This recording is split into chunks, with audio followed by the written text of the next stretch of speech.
Podcast, Voices of the Underworld, and I'm your host and executive producer, Brandon Greene.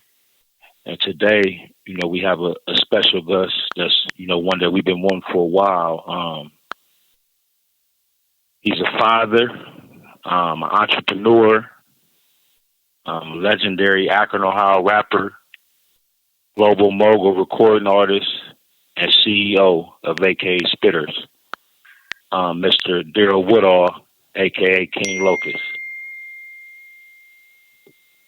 And today we'd like to, welcome him to our show. Yo. Okay, is that Mr. Woodall on the line? Yes, it is, sir. Okay, man. How you doing today? Man, I'm good, man. I was still in the workout and I almost forgot to call back in. Oh, man, that's cool, man. Well, listen, man, we just want to tell you off the top, man, it's a pleasure to have you, and definitely, being that who you are, we if nothing else, we wanted you to be our first rapper that came on the show. So thanks again for your time. Thanks for reaching out, man. I was busy. I said I got to clear my schedule to knock this down. You already know what it is. Man, you already know what it is. For sure, man. Well, listen, the first things first, man, we do a icebreaker, and it's called Who Said It. We'll give you a phrase, and you have to guess who said it. And, of course, your options will be a politician, rapper, preacher, gangster, could be headline news, as well as TV or film. So today, for you, we got, this is the word to say, in the land of kippers and summer sausages, watching my empire crumble. Who is that? King Locust. Okay, that's long overdue, right? You're damn right. That's a legend, man. That's with you. I said, with you, long overdue. Yeah, that's what my head is. Long overdue. So let's get to it, man. For our listeners, man. How did it all start for Darrell, man? Coming up. Well, most people that get the gift of gab, it comes from being around the gang and the environment, the gang and the environment. So I grew up in the Rosemary Square, Broken Palms area, the whole red zone, and me just seeing everything around me.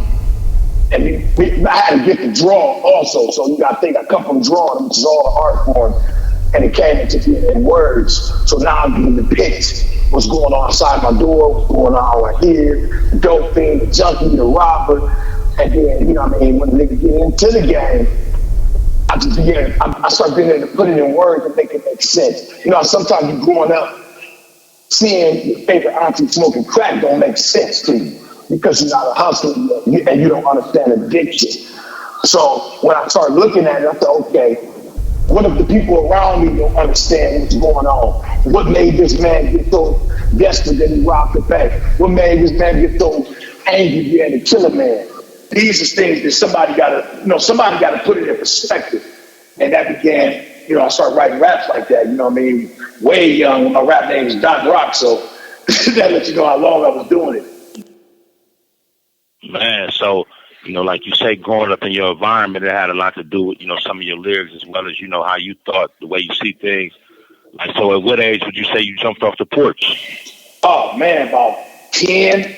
I had a group called Identical Mentor with me and Allie Jefferson. So we was in Baird Elementary, and this is the era, I hate to date myself, but it all goes with it.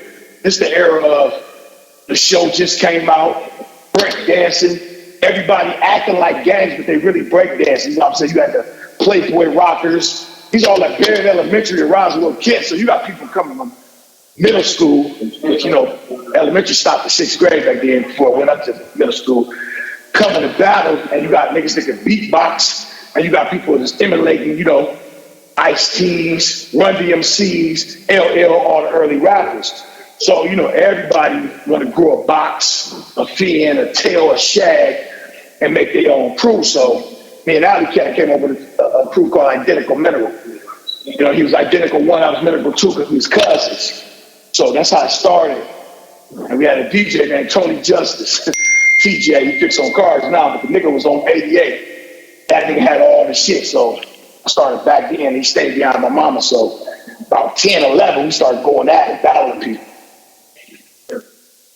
Oh, okay. from a street perspective, you know, of course you had to grow up faster than most. When did you really realize, like, man, my life is gonna be different, man? Man, say, this is the funny thing. You hear me say it in my song Straight Lace off Bermuda, since we reference Long Overdue. It all run neck to neck. So at the same time, I'm watching my mother struggle, my dad in and out of prison. Family ain't really black families how you would think, how they depicted in Tyler Perry movies. Nobody's really helping. So, you know, the house was getting crowded. I got 4 brothers and a sister. So I jumped straight up off the porch immediately. So, you know, realistically, when I came in and made 9 Meal Posse, bro, I was a kid. And we was already gang banging and in the streets so bad. So my words and my raps held more weight than I say, stick a shotgun out the window because I had a shotgun. You know what I'm saying? If I'm saying I'm selling crack in pieces, I really had a pill bottle full of crack. And that's what I tell a lot of rappers right now. You really ain't got a backstory. You trying to make a backstory. My life was a rap before I started rapping. Man, that's deep right there. So how old were you when you first, had your brush with the law?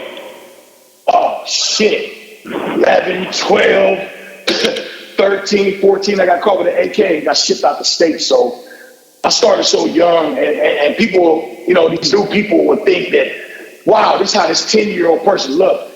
If you know, back in that era, 10 didn't look like this 10. He was kind of some healthy 10. Hold on. Make sure you can hear me. Had his AirPods on, so I'm turning this shit off. I'm sitting there working out watching colors. So ultimately, my 10 and my 11 was still in candy, still in watches from JCPenney, still in fake chains, going to Radio Shack trying to steal the little Pac-Man thing. We came up a little faster because we had to. In the project houses, the majority of the fathers was gone. Uncles was trying to do what they doing, you know what I mean? And my crew ain't really had nobody, but we had each other. So we got into it, a mix. You got to think at 14, I got caught with AK shooting at the APD and got shipped out the state for this. You know what I'm saying? So I kind of was advanced with it, but I can't just put it on me. All my homies was kind of, we knew what we wanted. We wanted the world and we wanted some money and we went after it. And I started, I had to start early. I was tired of having holes in my socks, so, Well, that's interesting. So that being shipped out of state, how long were you gone? Man, I got banned for 3 years. I got shipped to Blytheville, Arkansas. Stayed with my uncle who was supposed to be in the Air Force. He wasn't in the Air Force anymore when I got down there. So maybe a year. The judge, I don't know, we had an asshole juvie judge. I forgot his name. But anyway, they ended up hiring a black judge, Miss Robinson. And she got in. I wrote her about a year later. She let me come back. But you know what I mean? It wasn't me getting shipped, ain't even do nothing. I get to Arkansas, they gang banging more than everybody. They gang banging like California. So I never got a chance to say, I'm going to choose another route. I get down there, they got gangs I never heard of. You get what I'm saying? Everlasting, Donnie Lee Crew, all this. Shout out to Blytheville, Arkansas, because they rock with me hard. You know what I mean? So I went down there and got a little bit more teaching from Little Rock, Blytheville, Jonesboro, and then going up in Memphis. And this is at 14. So by the time I come back 15, I come back and I got some lit to go with the 9 Kings. That's where Killer and this gangster style came from. So now, what I bring back to the table from out of town was something more vicious and ended up going in something that, wasn't Akron based. It was ours, but I had more knowledge of the violence and the hustling that came with it in the organization. Okay, that's well said. Now I came across a documentary that you did. It's called the Day One Movement. And you said something in there. You said a man doesn't exist without rules. Get out for our listeners. Well, I always tell people, if you don't believe in nothing, let's say God, let's just say you don't even believe in the alphabet. You can't really exist because rules were put in place way before the game. So I always say that to say, how you gonna move? How you gonna say this and this and that when at any given point you might snake your homie? You might fuck your man's girl. I don't know if I can cuss or not, but I'm gonna take it out if I got you. But ultimately, you might hit your man's girl. This your partner. You might steal. You might do all the slimy stuff. So a man without rules or a man that don't respect authority, that's a dead man. he's not really here. He's not standing on nothing, no honor. And them type of people, you know, to this day, I stay away from them fully because you could tell you don't believe in nothing, bro. You don't believe in God. You don't believe in, hey, you should break bread. And I ain't talking about break bread with bunk, but break bread with somebody that's trying, or even give them, you know what I mean, an umph if you got it. It's just a lot of people that don't go off rules, and you know what I mean. I'm based on it. Everything I do is based off rules and some game that came before my time, from my father, from some OGs I met, you know what I mean, etc. Okay, like that. Man, that was deep right there. Now, when you initially started doing time as a grown man, I'm guessing was it 18? 19. That was my first bit. 19. How long was that bit? I had a year, but I had time in on it, so I had to go through 6 months in Lorraine. And what was crazy is they wouldn't ship me in the, I couldn't go around the system because all the 9 Kings was in at this time. So they made me max out in Lorraine. So I had to finish up a year. So I had about 5 months, 20 days left on the year bit. And I just said, you keep violating, they keep playing your Orient House. I just went in. Funny thing, my dad, he tricked me. Rest in peace, Sax. He said, "What, you scared to go to jail? You gonna let him just keep violating you and pissing in cups?" And tricked me to my first bit. That's how I went to jail. I'm like, I ain't scared of shit. And sure wouldn't turn myself in and went to jail. Wow, man. Rest in peace to Pops, man. So we got a lot more to speak on. Let's do it. But just real quick, I want to know, man, like, what do you tell these young dudes in today's time?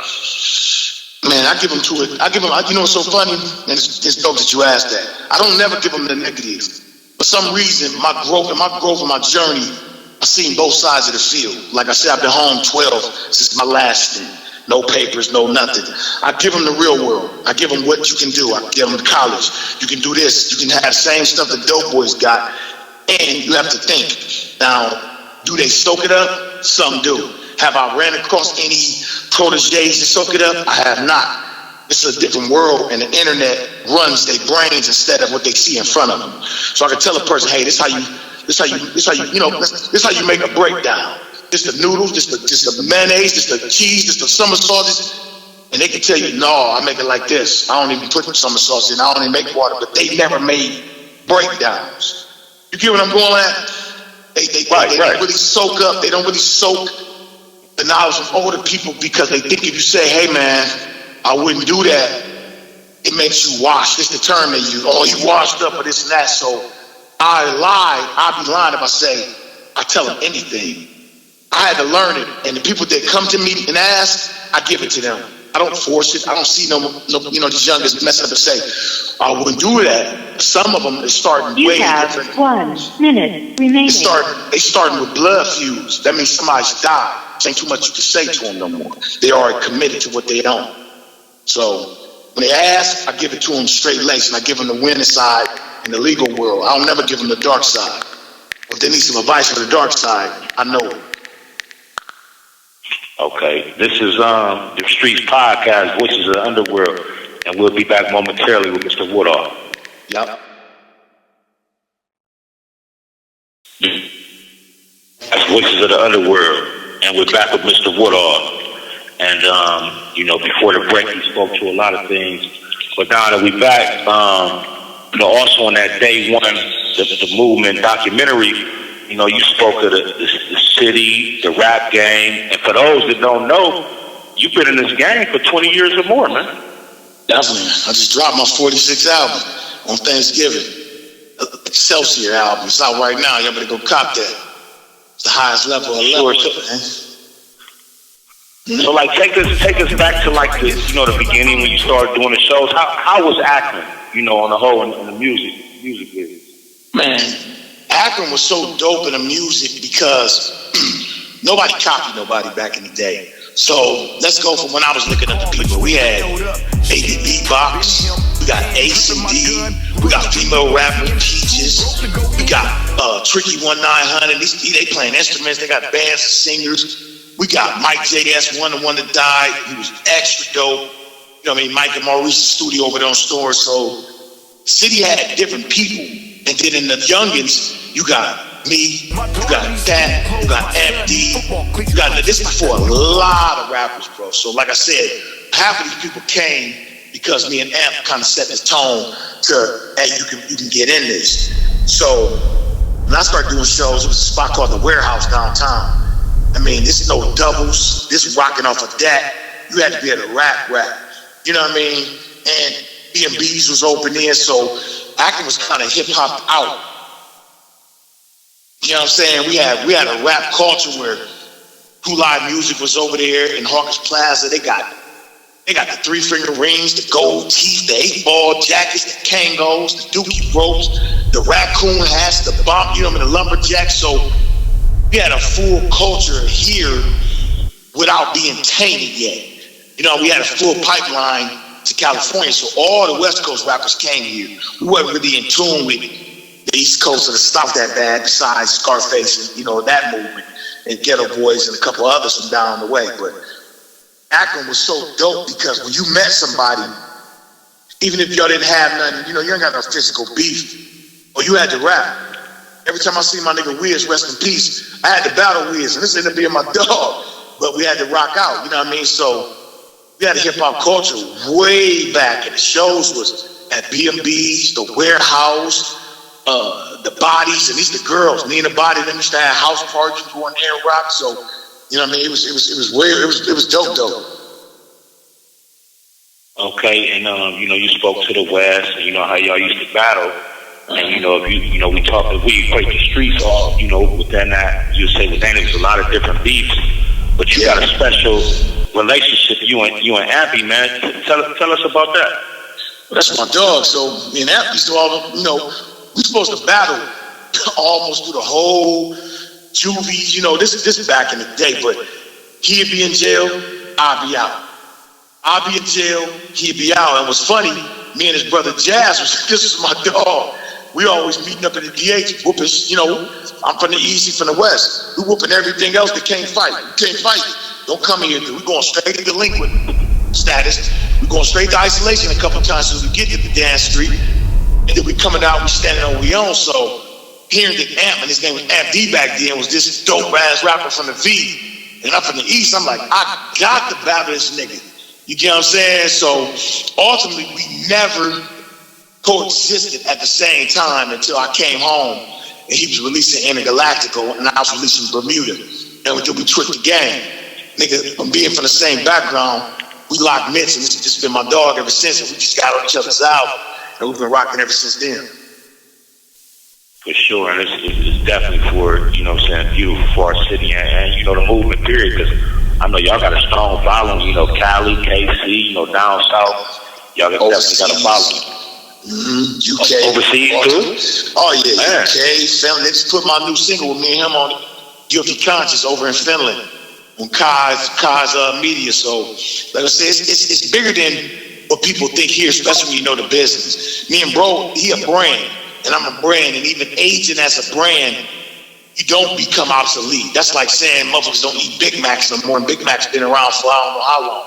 You're gonna have somebody with acquired taste for this skill set that me and bro got. We about to drop an album called Neighborhood Destroyer in January, and the AK collection on Christmas Day. So, like I said, this is my dog. And on the flip side of music, we know the business and we separate entities. So he can go do his thing, and I can go do my thing fully, then we meet back at the circle and break bread and come up with some new projects. So, you know what I mean? It's always business. Okay, and speaking to the business of different entities, as you said, like, you know, it's a lot of people that want to get in the rap business. So from a business standpoint, as well as like how you said earlier, having that backstory, a lot of them don't have it. What do you tell these dudes about the rap game that want to get into it? Man, I tell them, go do something else. If you can run a football, you're going to make more money. You're going to be a doctor, you're going to make more money. Because trying to jump into the game right now where they're, you know, they pushing the top 40 and top 100. Nobody's listening to that shit. But they're pushing it like they is because this is a machine and they're trying to dumb down the image of gangster rap, hustlers, etc. That's why you can see people who are just talking gangster with a purse and choker chains. It's not really real to them until a rapper gets smoked. You know, most of these rappers doing drill music, they're trying to live something through a rap instead of the rap living through them, if you get what I'm saying. I've been king. I've been king from the street game. My name been King Locust before they even caught Bermuda. When I dropped Bermuda, it just shed a light onto what the fuck, KA, the red linen. It shed a light into my world, which on the street side, like they was talking to Mafia, that was a bad thing. On the business side, it was a good thing because I made something marketable after that. That after that happened, everybody started doing it in the world. Now it's cool to say, shit, I'm a gangster and I came from this. Now these new people don't really got this backstory. So instead of them learning the business, like here, let me make the label. Let me LLC it. Let me hook it to a bank account. Let me get all my ASCAP. Let me get my BMIs in orders. Let me find somebody to distribute it. They're jumping in, rapping off YouTube beats. Can't get the money, somebody own it. They're jumping in, no bank accounts. They're jumping in with a gun, some clothes, and a wad of money for that day, and thinking they're gonna make it. There's no long-standing work ethic with it. So I tell them, hey, if you're gonna get in it, get into it as a business. Your single was your first tester. If it was a work, put the tester out. Then you drop the full pack. So I always give them the game and the business side. If I don't ever tell them, oh, you got flow, do this, because a lot of people got flow, but they ain't got the mentality to deal with somebody saying you suck, or nigga, I don't listen to your shit. They'd be immediately mad because they ain't got thick skin for the business part. They think this is emotional. I don't gotta like your music. But as outside of that, I have to respect you as a man, but these people can't, some of the new artists can't separate it. So I always tell them, hey, learn the business. Learn what the streams is. If Snoop's saying 1 billion streams got him $36,000, that means the industry has been taking a blow. How are you gonna make money? Are you gonna do merchandise? Are you gonna sell features? Or are you gonna headline shows to get extra money besides making pennies off iTunes and Spotify? Okay, that's a lot of game, and I hope they listening. This a line, one of your lines. You say, "What song is this?" I don't know. I don't remember the song, but you say, "Bloody red to the bone, but colorblind when it comes to dollar signs." Dang, that might be Bermuda song. Let me think. Bloody red to the bone. Dang, I know what the verse is. Yeah. Dang, I can't think of it, bro. You the star. That's hard to do. Hold on. But nevertheless, don't worry about that. Don't get tripped up on that. Just tell us, for our listeners, what did you mean by that? Man, I'm gonna tell you like this. From my background and from what I intertwine myself in by visiting the motherland. You understand what I'm saying? I came back with a teaching that was family oriented and linked to that color. So no matter what I am on the East, it don't matter if we getting in the business. If you from over here, you wearing blue, you in this, you claim this. It don't really matter when we come to business. Only thing matter with people being from different sides and different factions is the disrespect. I'm not mad at nobody claiming I'm from the West, nigga, you from the East. That don't mean shit. The disrespect about it will make you say, oh, so when I say I'm, bloody red to the bone, the dollar signs, we can get some money. I don't care what you is. That's why I made, that's where Keka come from. Close ass killers all days, always. It don't matter where you from. You can link the fuck up on this umbrella and get some money. And with that same thing comes a respect level for somebody that's not really from where I'm from. You know what I'm saying? I always tell people racism is based on black and white never being properly introduced. You know what I'm saying? For sure. And then you said something that caught me also in that documentary. You said, man, you go back to 2001, these years, it was 4 bodies. And then as the years went up, 25, 26 homicides. And then you also said, like, man, you said they was looking at dudes that was there, like, well, why you saying that? You like, man, because niggas don't like money and bitches. Yes, they don't. Man. They treat it like the yard. They treat the street like they on the yard, bro. You might as well go play basketball with these niggas the way they act in the club. They don't. It's 10 broads over there, 10 niggas over here standing, and they ain't looking like the Michael Jackson "How You Make Me Feel" video. We about to get into all these bitches. They looking at each other. Nigga, you fresh. Oh, nigga, what the shoes to them? Some of the weirdest shit I ever seen, but that's real. They ain't getting mad and killing because some money issues. These niggas killing about nothing. When I said that in 2001, you got to think, it was like random stupid murders. Like somebody might have shot somebody over here nobody knew because they might have been arguing, gun went off, somebody tried to rob a fiend. These are just straight, blatantly I'm hurt about some sucker shit, and I'm about to kill you about it. Never giving it time to work itself out. You know what I mean? No fighting. Because, no disrespect to the new generation, half of them can't fight a lick. You go to jail, and that's who they be. Look at them. Big nappy afros, state boots, they whole bit, no food. You know what I mean? Man, you hit it right on the nose, man. Well, man, you hit it right on the nose. So this on this new album that you spoke to, is gonna be coming out. What's your favorite song on there? Well, like I said, I just dropped that Excelsior album. Man, I got so many hits on that mother. I got a song called Rich, and it's an acronym for respect is crucial here. You know what I mean? So it's a metaphor for the money. It ain't about me being rich in money. I'm rich in my respect. So I tell a person, I can go anywhere. I move by myself. I go any side of town, any event by myself because my respect is crucial. And ultimately, it's this. If you do it, we're going to play. No matter how much retirement I've been sitting back and letting the street game eat itself, don't do it because I'm trained. There's two types of people in the world, trained and untrained. I'm trained for all the violence that I'm really against with black people now. So it don't mean I ain't trained to do it. It's just I don't indulge it anymore. It's like, I ain't ate meat in fucking 3 years. They didn't get out on a hamburger. I just don't indulge no more. You know what I mean? So Rich is one of my favorite songs. Song called Low. I got some heaters on that thing. Like I said, it's called the Excelsior. It's really a chess move. So, you know what I mean? It's a dope ass chess move I seen in this, in this show. But I get busy. The whole album slapped though. 13 new bangers on it.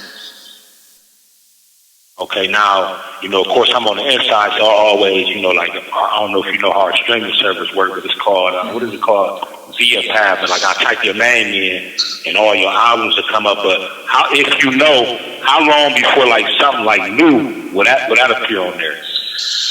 Well, they've been changing it. I'm gonna tell you, they trying to mess with people in the inside so bad. They're trying to act like a person that's in jail for murder came and nothing but cussing.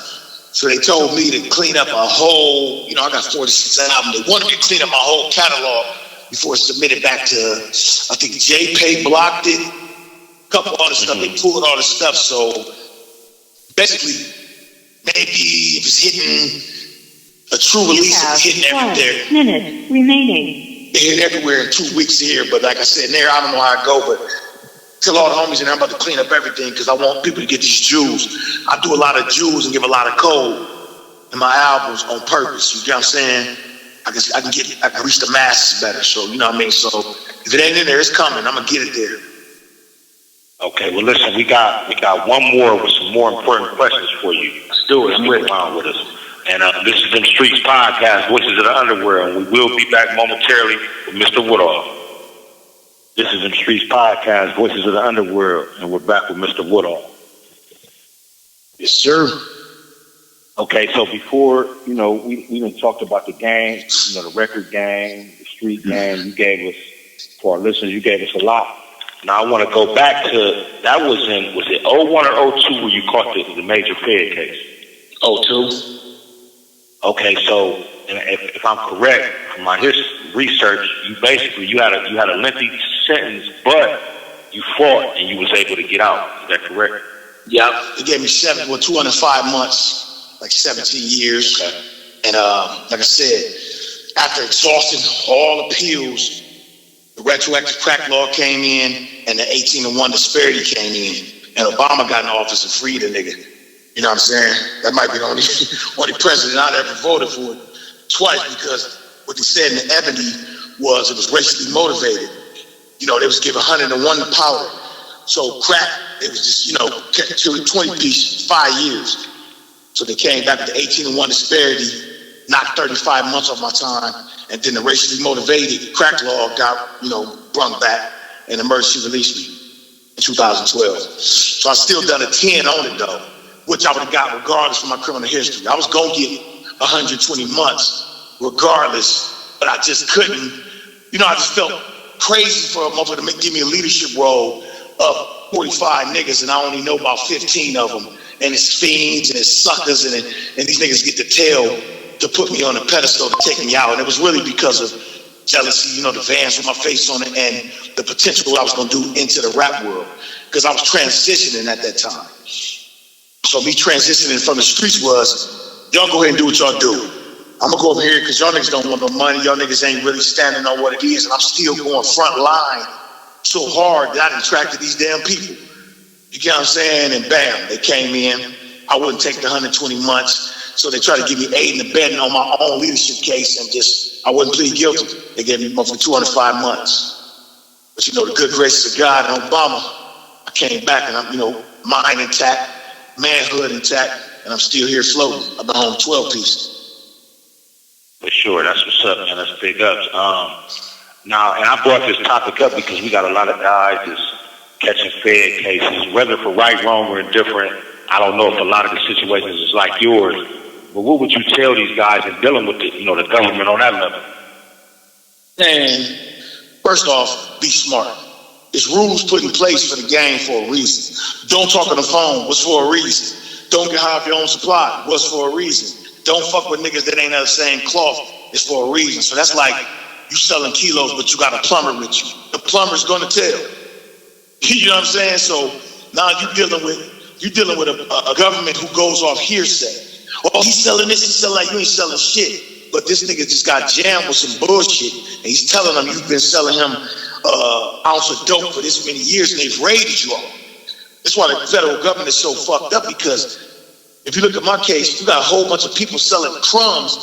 I don't come up to count 86 on a 101 count indictment. I did 3 years in between them. And they still put me in the leadership role and said him because it's only off the manner and means of what you bring to the table. That nigga 24 with veins. That nigga 24 been traveling doing rap. He has to be the leader. And they mix the gang shit in. But I tell new people, yo, if you're gonna screw a light bulb in, do it by yourself. You don't need 10 niggas to screw a light bulb in. You don't need 10 niggas to get money. But they don't get it. So now they're getting compromised, and I know you've probably been hearing it. Oh, they called me, they let me go. For what? You don't got a job, nigga. You have a drug case, nigga. And then somebody says the cold shit, they letting him go because they know these niggas ain't got the money to run. And they creatures of habits. So nigga, you're gonna keep selling dope, but what happens when they let a nigga go and he got the same phone? This guy's compromised. But, you know, let them tell him, OG, it ain't the same when you went in. Nigga, please. The federal government, the same federal government. They don't let you go. Wow.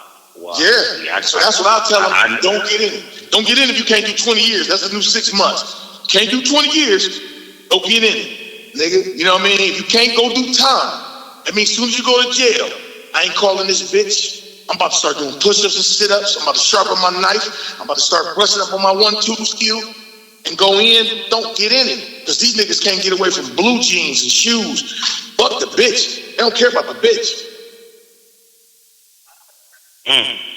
Wow. Yeah.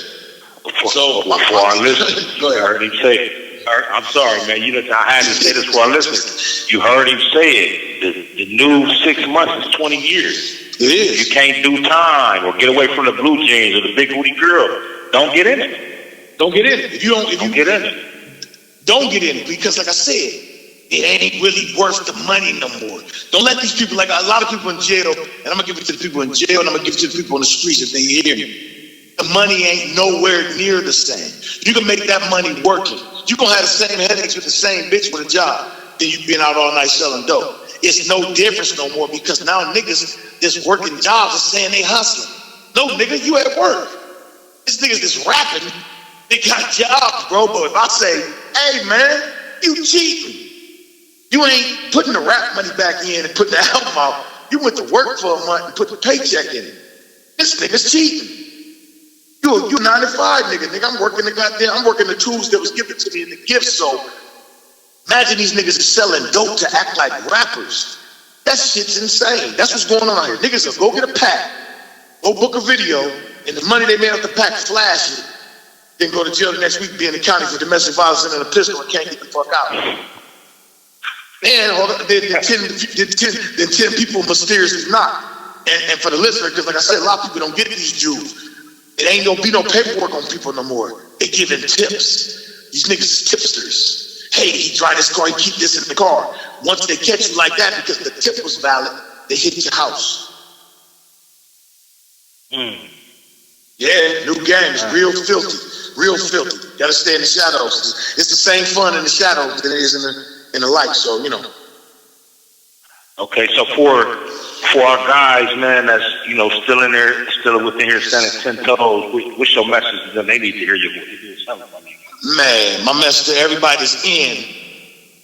Bruce Lee in Enter the Dragon. Remember he got caged and he sat down, put the nunchucks on his legs and crossed his legs. Meditate your next move. Don't keep saying, I'm about to get out, do a non-profit, I'm about to rap. Go to the real life of the survival. Because a lot of people was raised off love, but now when you come back after doing the stretch, because they stripped us. They stripped your mentality. They stripped everything you believed in, and they split your family. So don't come back expecting everything that you see in these magazines or you hear in a song to be nothing like it. Especially in Akron. This shit look like bumfuck Egypt. You might as well call this look like the country now. That's how dusty it is here. Bitches, niggas, etc. But social media lets everybody be anybody. You see a bad bitch, all the filters. So you see this whole this raggedy ass Honda with leopard on the goddamn steering wheel. So all my niggas in there, the bitch lying. Listen, your bitch lying. She don't mess with LeBron. You're supposed to tell everybody else in here. Who your bitch mess with in the city? LeBron. Then fuck that nigga. Oh, don't deal it. He been here soon. You can whoop him. You can be able to whoop him in a couple of years for fucking your bitch if you still mad. But 9 times out of 10, it ain't what it is. Come out here and find a sense of peace. I came back and found the sense of peace by saying, yeah, I'm not doing none of that shit with y'all. Yeah, I'm not even hanging with you, nigga. It's like going to work out in the yard or walk the yard and listen to music. I treat the street. And I tell a lot of people, I treat the streets like jail. I'm in my cell right now. Ping pong table, weight bench, treadmill, row machine in my basement because I need to have a cell. Because you go out here and all this shit tweeting and everybody act like they got money, you'll get tricked into jumping in the rat race. And that's just what it is. So all my niggas in, hold your head and right now focus on your mind, books, your body, and then come back. Because if you do slip, if your mind's strong, you can take that blow. If your body's strong and you gotta lose your six-pack, you can take that blow. Can't go in fat and come back out fat. Can't go in dumb and come back out dumb. You're gonna be dumb again. And that was major right there. Now listen, we gotta highlight, I said in your introduction, you was an entrepreneur. And for those who don't know, man, you got your own liquor, man. Man, hell yeah. New vodka just came out. I gotta go pick it up. About 6 of them was made, so I got Click Vodka. I'm in with a company. So I bought the rights to the vodka for Ohio out 2013. Okay. So it's a vodka, and right now I'm pushing a sparkling wine called Cosmopolitan Diva. All type of flavors. So, I just put like I said, we got to have something else to do besides rap. You can't be one-dimensional. Oh, I rap, I sell dope. No. I do motivational speaking. I do behavioral health right now, too. I ain't really tell nobody that. I got a behavioral health company that I work with that, to make people come out them dark places, because who better to tell you about the dark places than the person that's been in it? So the liquor, and I got clothing, all the global mobile clothing besides the albums. I'm a full functioning machine. For sure. Now, can you give us, you spoke on all the different entities. Can you give us websites or some possible dates of what you got going on coming soon? Well, Cosmopolitan Diva, you can look it up on any site. It's on the Premier Innovation Group with the Click Vodka, the brandy, everything. The clothes will be all on my sites at King Locust. I think it's .com on Wix. But you go to all my social sites. So it's King Locust everything to see updates, shows, brands, because that's how I run it. I run my social media as a business. I don't run it as, I woke up today, this chick was talking shit. Nah. My shit's a company. I don't really answer people if it wasn't business. Like if I didn't know that was you, I wouldn't answer it. I seen it for days. Like I'm not answering that. You know what I mean? But like I said, your ties to the goddamn guys, it's an honor that you reached out and you already know anything to help you go, I'm gonna do it. But all my stuff is an open book. Anything you're looking for, I got it. Sponsorship, I got it. That's why I sent you the flicks of the clothes. That was one of my coats and one of the Rose Tempranellos that I be pushing. I just sponsored a Black Fireman's Ball 50th anniversary. So like I said, my hands be in other things to keep my skills sharp. You know what I mean? I just don't do rap. You sit there and rap, you're gonna get you know what I mean, you're going to get dull. You have to conduct business. That's how you eat words. That's how you know more conversations and more people. So everything is, like I said, accessible on Instagram, social media, all that, my Facebook, everything. Sure, man. This was, like I say, man, it's an honor to have you as well, privilege as well, but it's like, you know, me and you, we tie in, you know, rest in peace, you know, Buzzing Red, you know. Yes, sir. And so that's what it is. But, man, just one thing about it, man, just keep doing what you're doing, man. I've been, you know, whether you knew it or not, I've been listening to you since the Bermuda, man. Man, like I said, my love stretch, you know what it is. Like I said, when bro told me, you know what I'm talking about, I was already on it. Right. I just cleared my plate so I can do it correctly. I don't do nothing half-assed and say, I'm going to do it and not be ready. But like I said, Dem Streetz Podcast, up next. Anytime y'all need anybody else, any of these rappers or anybody y'all need to get on there with, I got y'all. You know what I'm saying? That's what I do. Because, you know what I mean, steel sharp as steel. Say no more. Well, listen, I'm going to let all the guys know and hear that, you know, it'll be more your music once some of the things is cleaned up, and you say you're going to clean your catalog. Yeah, I'm going to clean them up to get them in there because they trying to stop certain jewels, you know what I'm saying, especially from people like me. When it was CDs, they pulled all my CDs, and it's way before JPay, so, you know, it's just me because I don't just be saying nothing. I'm going to say something that's going to put on your head, so like I said, a lot of people and all the guys in there telling them they need the jewels. Call home to talk to people who ain't saying, I'm kicking in and down Julio, bro, that ain't what's going on here. People starving. Like, I mean, nobody want to know in the real world. People out here starving, families, and the mental health shit. Fuck that is real. It's really affecting everybody. You know what I'm saying? So tell them come home sharp because the people that get a break, that's doing time, we can fix this. I can't do a dolo, but if I got a team full of people who've been in it, been stripped to the basics, and come back and win. So tell them all that's coming, all the music, but don't even worry about the music. Focus on what's going on. It's a chess game going on. Can't come out here and get checkmated again. Jail is not the key. Say no more. Well, You have 1 minute remaining.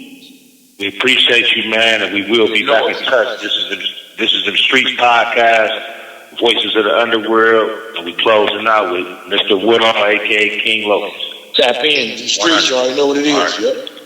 100, bro.